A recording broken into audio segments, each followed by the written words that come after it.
По поводу случившегося хочу дать там собственные комментарии не от лица комиссии, а от лица председательствующего. Однако надо сказать, что комиссия, скорее всего, будет реагировать в виде заявления. Во-первых, должен сказать, рассказать хронологию событий.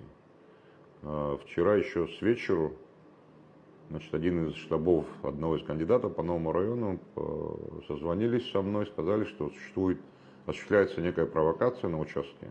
Уничтожаются, вот эти вывески и плакаты кандидатов. Мы долго не могли понять, чьи уничтожаются и в чью пользу. То есть было сперва непонятно, просто уничтожаются. Позже, я попросил, чтобы если есть какая-то информация точная, кто это, для чего это делает, чтобы попробовали найти этих людей. В том числе потому, что нам надо понимать, кто занимается провокациями на участке. Позже выяснилось, что уничтожаются целенамеренно, преднамеренно. Там на новом районе, надо сказать, 5 участков, соответственно, достаточно много кандидатов. То есть не 5 кандидатов, а на каждом округе есть по 2, по 3 кандидата. И уничтожаются все, как сказал этот штаб, уничтожаются все плакаты, которые не являются командой президента.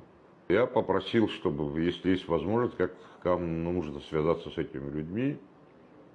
Уже еще чуть позже, уже с утра, опять из штабов нового района, надо сказать, что не от одного штаба, а от ряда штабов информация поступила, что были найдены эти люди, которые занимаются уничтожением. Мало того, наниматели их находятся по такому-то адресу. И для проверки информации мы выехали на место. Однако в процессе, пока мы выезжали на место, там уже на месте возник скандал. Надо сказать, что сразу после того, как мы окончательно подтвердили, что есть группа лиц, что они известны, еще с утра мы, отреагировали, позвонили начальнику УВД города, сообщили, что существует такой факт провокации, где преднамеренно уничтожаются плакаты, и что люди находятся по такому адресу. И если существует там, надо еще понимать, надо было на тот момент из хулиганских побуждений, возможно, или каких-то политических побуждений. То есть в любом случае нам требовалась поддержка УВД, и я обзвонил руководителю УВД для того, чтобы можно было встретиться с этими людьми. На что он мне ответил, что информация уже до них доведена, и они уже занимаются. Там уже на месте возник, как вы знаете, инцидент. Мы решили, комиссия не участвует в такого рода инцидентах. Теперь, что касается оценки самих событий. Во-первых, должен сказать, что никакой команды Абхазии у нас юридически не существует.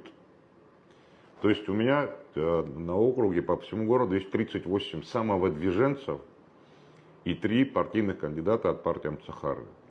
Ни единого упоминания о какой-то организации команда президента у нас юридически не существует. То есть на кого реагировать тоже не совсем понятно. Надо сказать, что чуть ранее в рамках работы, проведения, нами была обнаружена видеозапись, где несовершеннолетние занимаются агитацией ТГ-каналов, на каналах Телеграма. Агитировали, они в пользу этой же команды. Мы стали выяснять, кто это такие, агитировали в пользу сухумских кандидатов. И мы, кандидаты, надо сказать, открещивались от этого видео, сказали, что не имеют отношения. Мы долго искали владельцев этого видео для того, чтобы сделать им предупреждение или же за агитационной деятельностью, вообще предвыборной деятельностью несовершеннолетние лица, они могут привлекаться, это есть и административная ответственность. К сожалению, мы не нашли этих лиц, потому что, вот и как в случае с этой газетой, хозяев не нашлось.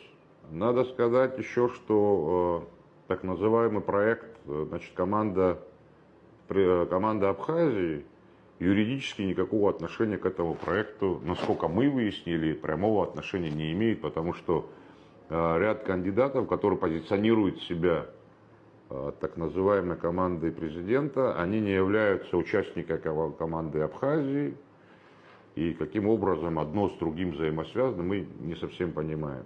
Также надо сказать, что за все это время, тоже интересный момент, что ни одной жалобы ни от одного кандидата в это время не поступало.